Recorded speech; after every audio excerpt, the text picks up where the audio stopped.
모두 안녕하세요. 저는 이 집회에 참석하게 되어 너무 기쁩니다. 하나님께서는 자비로우시고 정말로 저희의 마음을 보고 계셨습니다. 저는 29년간을 목회자로서 일을 해왔습니다. 하나님의 은혜로 지금도 여전히 목사로서 일을 하고 있습니다. 저는 그동안 많은 목회자 집회를 다녀봤습니다만 그 어떤 집회도 제 삶을 바꾸지 못했습니다. 하지만 여기 5일간의 전도 집회를 통해 제 삶이 바뀌었습니다. 저는 주님을 알고는 있었지만 이제야 제대로 알게 되었습니다. 처음에는 이 집회가 목사를 위한 집회가 아닌 것 같아서 제 마음에 갈등이 있었습니다. 왜냐하면 우리 목사들이 이곳에서 공격을 받는다는 느낌이 들었습니다. 그래서 만약에 집이 가까웠다면 우린 그냥 가버리고 말았을 거라고 생각했습니다. 마치 제가 정죄함을 받는 것 같았거든요. 그래서 제 마음에는 큰 갈등이 있었습니다. 저는 목사로서 또한 죄인으로서 두 마음 간에 갈등이 있게 되었습니다. 그래서 이 집회는 뭔가 불편하다. 내 기분이 풀어지질 않네 라고 말했죠. 집회 이틀 동안에는 이런 생각에 잡혀 있었습니다. 그리고 저는 오순절 교파이기에 또 다른 갈등이 있었습니다. 저희는 모일 때마다 통회의 눈물을 흘립니다. 주님께서 그렇게 우리를 어루어 만져주시질 않는다면 우리는 그 제단 앞에 엎드릴 수가 없는 것이고 여전히 죄 가운데에 있는 것이었습니다. 그것이 우리의 예배 관행이었습니다. 청소년 캠프와 다른 부흥회 모임에서도 이렇게 행해왔습니다.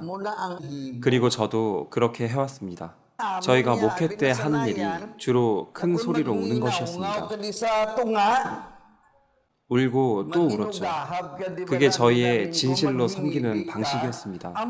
하지만 이 집회에서는 큰 소리로 우는 것을 진행하지 않아 전 정말 속상했습니다.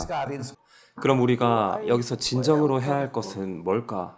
이런 집회 방식은 제게 의미가 없는 것을 느꼈기에 이런 집회는 목사들에게 적합하지 않다. 우리 목사들은 사역에 지쳤기에 우리에게는 재충전이 필요하고 성령의 열기와 상호 간의 교통이 필요해요. 그런데 이 집회에는 그런 준비가 안 되어 있는 것 같아요. 라고 말했어요. 이렇게 집회에서 이틀을 보내며 앞서 말씀드린 대로 만약에 집에서 가까웠으면 말이죠. 저는 이미 집에 가버렸을 겁니다. 제 기대와는 맞지 않는 집회였기 때문이었죠. 하지만 시간이 지나고 이 전도 집회가 제 마음을 바꿔놓았습니다. 주님께 찬양을 드리는 마음으로 말이죠. 이제 제가 알게 된 것을 말씀드리자면 제가 이번 집회 동안 세 가지 갈등이 있었고 분명하게 해결이 되었습니다. 먼저는 바로 하나님의 사랑과 공의였습니다. 제가 가르쳤던 교리에서는 그런 것들이 빠져 있었습니다.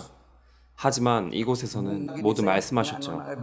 저는 지금까지 제대로 된 사랑을 알지 못했습니다. 그분의 공의를 제가 알지 못했습니다. 어느 한 비유를 통한 설명이 있었죠. 어느 한 왕과 그의 왕자에 대한 이야기였습니다. 그 왕은 백성 중 누구든지 이 죄를 지으면 엄한 처벌을 받는다고 선언했죠. 그런데 그 선언이 마치 제게 한 선언 같았습니다. 그 이야기를 통해 하나님의 모습을 보이셨습니다. 바로 그분의 사랑과 공의였습니다. 그리고 두 번째 갈등은 제 구원관에 대한 것이었죠. 구원은 단번에 받는 것입니다. 라는 말씀에 저는 반대했습니다. 그 사실을 받아들일 수 없었습니다. 제가 믿는 것은 사도 바울이 말씀하신 대로 너희 구원을 이루라 였습니다. 그리고 마태복음 7장에서도 계속해서 말씀하셨죠. 나더러 주여 주여 하는 자마다 천국에 다 들어갈 것이 아니요 다만 하늘에 계신 내 아버지의 뜻대로 행하는 자라 들어가리라. 우리는 그렇게 행해야 한다고 믿어왔습니다. 그렇지 않으면 구원을 이룰 수도 있다고 생각했습니다. 저는 거의 29년간을 목회에서 사람이 구원을 이루기 위해 행하지 않으면 그 얻은 구원도 이룰 수 있다고 가르쳐왔습니다. 큰 집회에서 가르쳐도 보고 경찰들에게도 가르치고 정부의 사회복지 프로그램에도 참여하여 가르쳤습니다. 하지만 이 집회를 통해서 그에 대한 정답이 주어졌습니다. 6월절 말씀을 들으며 저는 눈물이 흘렀습니다. 정말 놀라웠습니다. 저는 그 순간 저는 많은 사람들을 속인 목사입니다. 라고 고백을 했습니다. 그러나 이제 저는 사람이 구원을 이룰 수 있다는 제 교리대로 가르쳐 그 사람들을 속였다는 것을 정말로 알게 되었습니다. 만일 여러분들 중에 이와 같은 교리에 영향을 받은 분들이 있다면 개인적으로 사과드립니다. 그것은 잘못된 가르침이었고 잘못된 교리였습니다. 하나님께서 십자가를 통해 주신 구원의 진리는 단번에 이루신 구원입니다. 그리고 세 번째 갈등은 회개와 자백에 대한 것이었습니다. 저는 온전케 되고 싶어서 매일 아침 저녁마다 이렇게 죄 용서의 기도를 드렸습니다. 주님, 저를 용서해 주세요. 매일 빠지지 않고 계속 기도를 드렸습니다. 정말로 고심을 해왔던 일이었지요. 그러기에 이곳에서 회개는 단 한 번뿐입니다 라는 말씀은 제가 정말 견디고 받아들이기 힘들었습니다. 너무나도 다른 교리를 가지고 있었기 때문이죠. 매일 아침과 저녁에 회개의 기도를 하는 것은 정결케 되기 위해 제겐 정말로 필요한 것이었습니다. 저희는 성경에 나온 대로 내 죄를 자백하지 않으면 내 기도는 전달되지 않을 것이다 라고 가르쳤습니다. 그리고 늘 행해왔습니다. 저는 이 자백과 회개에 대해 심각하게 고민했습니다. 하지만 이 전도 집회를 통해서 제 마음의 눈이 떠지게 되었습니다. 그것은 우리가 지옥에 가게 되는 죄에 대해서는 회개를 해야 한다는 것입니다. 그리고 일단 구원을 받으면 그 이후에는 죄를 하나님께 자백만 하면 되는 것이었습니다. 그동안 우리의 잘못은 우리의 16개조의 신앙교리를 가지고 우리만이 옳다고 생각하며 다른 사람들이 우리를 시정하도록 허용하지 않았다는 것입니다.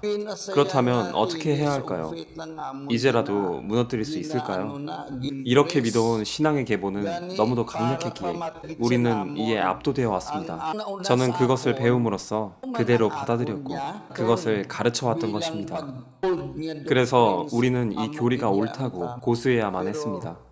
하지만 하나님의 은혜로 제 생각이 바뀌었기에 이제 여러분들께 말할 수 있게 되었습니다. 어두움 속에 있던 제 마음에 이제 빛이 들어왔습니다. 여기 한 구절이 제 마음에 새겨졌습니다. 이 로마서 8장 1절을 이 집회 동안 정말 여러 번 읽게 되었습니다. 그러므로 이제 그리스도 예수 안에 있는 자에게는 결코 정죄함이 없나니 라고 하셨습니다. 저는 이 교회에 대해 좋지 않은 소문들을 들었습니다. 하지만 하나님의 인도하심으로 제가 이 전도 집회에 참석하여 제 잘못된 생각을 바꿀 수 있었습니다. 구원을 이룰 수 있다는 제 가르침을 받은 이들은 정말로 피해자들입니다. 그들 모두에게 사과드립니다. 정말로 잘못된 가르침이었습니다. 하나님의 축복이 있기를 바라며 여기 모든 분들께 진심으로 감사드립니다.